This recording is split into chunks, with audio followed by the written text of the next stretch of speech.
Agora vamos fazer um exercício de imaginação aqui. Imagina que um clube brasileiro resolva contratar o melhor jogador do mundo, trazer o Messi, ou o Cristiano Ronaldo se você for time CR7. Ou então mesmo o Neymar, que custou 222 milhões de euros, R$1 bilhão e mais, ao Paris Saint-Germain. Já pensou um clube brasileiro trazer uma fera dessa? Já pensei, já sonhei, mas é impossível, né? Vamos falar a verdade. O que o Flamengo fez foi em 95 esse movimento, fazem muitos anos, a gente está falando aí de 25 anos atrás. Lembrando que a situação era muito diferente, né? O real valia o mesmo que o dólar. Os preços dos jogadores também não eram tão inflacionados como nos dias de hoje.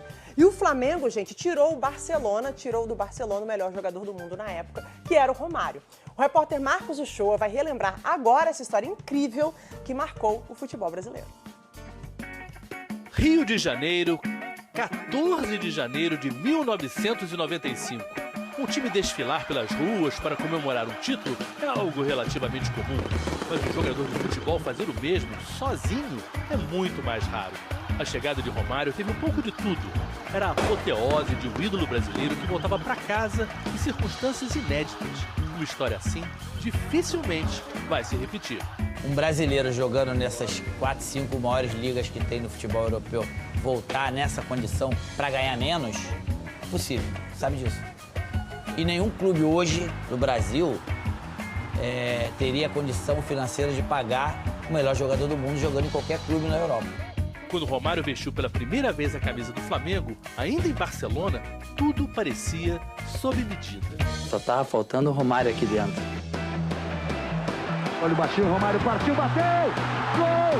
Gol! Gol! No ano de 94, o Baixinho tinha sido eleito o melhor jogador da Copa e o melhor jogador do mundo. Quem tem Romário tem pelo menos um! Aquela camisa 11, que antes tinha se acostumado com apenas 3 estrelas, finalmente, 24 anos depois, ganhava mais um. No beijo de cada jogador, no beijo de cada brasileiro.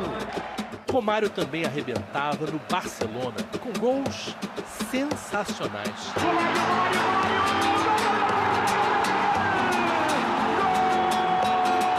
Era o melhor entre os melhores. Não podia querer mais nada. Esse era o raciocínio, digamos assim, normal. Mas Romário sempre foi bem diferente. Quando voltou da Copa, de férias no Rio, tudo seduzia Romário. Tanto se diz que dinheiro não traz felicidade e realmente certas coisas não têm preço. É Rio, é praia, é família, é a relação que eu tenho com as pessoas daqui de onde eu nasci. Naquela época, as festas. Romário se reapresentou no Barcelona muito atrasado, 2 semanas depois do combinado. Na cabeça dele já badalava, como um relógio, a ideia de uma outra volta. Não para o trabalho, mas para casa. Tá na hora de voltar para ficar perto da minha família. Nesses tempos em que uma certa ideia de profissionalismo afasta o convívio entre jogadores e jornalistas, isso pode parecer estranho, mas já foi muito comum relações de amizade entre os dois lados. Gilmar Ferreira era repórter do Jornal do Brasil e escreveu na época um livro sobre a carreira de Romário. Uma relação de confiança foi se formando, até que no fim de setembro de 94, pouco depois da volta do craque ao Barcelona... Toca o telefone com o Romário com a voz um pouco amargurada, querendo conversar. E ele então me pede a liberdade para confidenciar que ele estava disposto, que ele estava querendo retornar para o Brasil. Dispensar a fama e a grana de jogar no Barcelona, sob os holofotes do futebol europeu, já era algo inusitado. Restava Romário encontrar um grande clube no Brasil capaz de recebê-lo. E um candidato era óbvio, porque na época era o mais bem estruturado, o mais vencedor. Tinha só um probleminha incontornável. Não era a praia dele. Eu sugeri que ele jogasse no São Paulo, no Telê, bicampeão do mundo, cheio de jogadores de excelente nível, um elenco, um plantel. E ele, naquele jeito dele, fala, pô, eu não tenho parente em São Paulo. Não era um problema de família, obviamente. É que Romário é Romário, um desses cariocas apaixonados por esse estilo de vida, onde a praia é como se fosse a casa dele. E se o Rio de Janeiro continuava lindo, o futebol carioca continuava naquela pindaíba de sempre. Mas Kleber Leite, quando ainda era candidato a presidente do Flamengo, soube por Gilmar Ferreira da saudade e da vontade do Baixinho. adorou a ideia e, eleito, começou a armar o que na época ficou conhecida como Operação Resgate. O Flamengo não colocou um único centavo na maior contratação de um jogador, né, feito por um clube brasileiro. 4 empresas racharam o custo de 4,5 milhões de dólares para o Flamengo ter Romário. Em contrapartida, o atacante se tornaria garoto propaganda de todas elas. Na época, R$1 era equivalente a $1. Para alguém tão valorizado, esse preço era barato. Porque, quando chegou no Barcelona, Romário negociou que se o clube espanhol recebesse, por parte de um clube brasileiro, a mesma quantia que gastou na compra dele, teria que liberá-lo. Seguramente, se eu hubiera podido... Seguramente, se eu fosse politicamente mais forte na época, eu não teria vendido o Romário. Mas existiam outros que mandavam mais do que eu e decidiram iniciar a negociação com o Flamengo. Não era bem assim. O Barcelona se viu obrigado a vender o craque por conta do acordo feito e também ajudou muito o apoio de Johan Cruyff.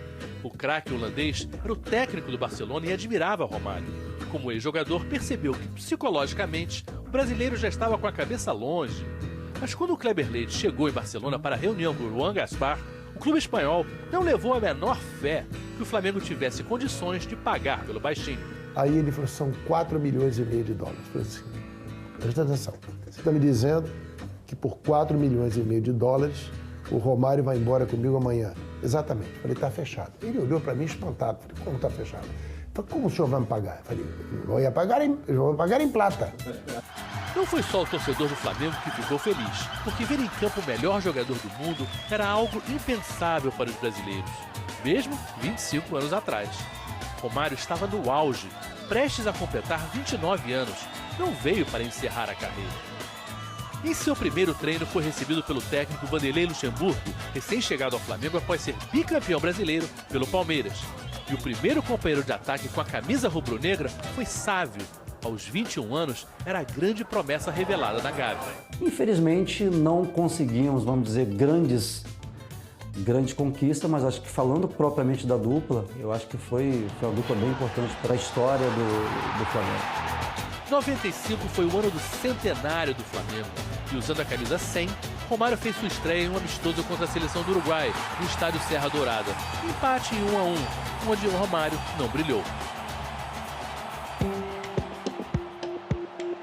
Mas ao todo, em 95, foram 61 jogos e 45 gols. Romário agora pintou o gol! Apenas um troféu, a Taça Guanabara, equivalente ao primeiro turno do estadual. Aí o Romário, erguendo a taça. Atração nos gramados, atração na praia, Romário se escalou para a vida que queria, onde queria, do jeito que queria. Valeu, rapaziada, obrigado. Pagou caro, perdeu pelo lado financeiro, mas estava rodeado de amigos. Se deu o luxo de viver cercado de tudo do bom e do melhor. Isso nunca teve nada a ver com dinheiro. Quando eu falo que eu tinha que ser feliz, isso está longe de eu ser triste em Barcelona. Não é isso. Mas a felicidade maior minha era voltar e eu consegui. Faria tudo isso de novo sem problema nenhum, sem cansar. Com todo o respeito às grandes contratações feitas pelo Flamengo atual, e parafraseando uma delas, A bola levantada, Romário! Romário era, é e sempre será um outro patamar. Pois é, independentemente de não ter ganhado tantas coisas pelo Flamengo e tal, a história é muito mais bonita no começo do que no decorrer.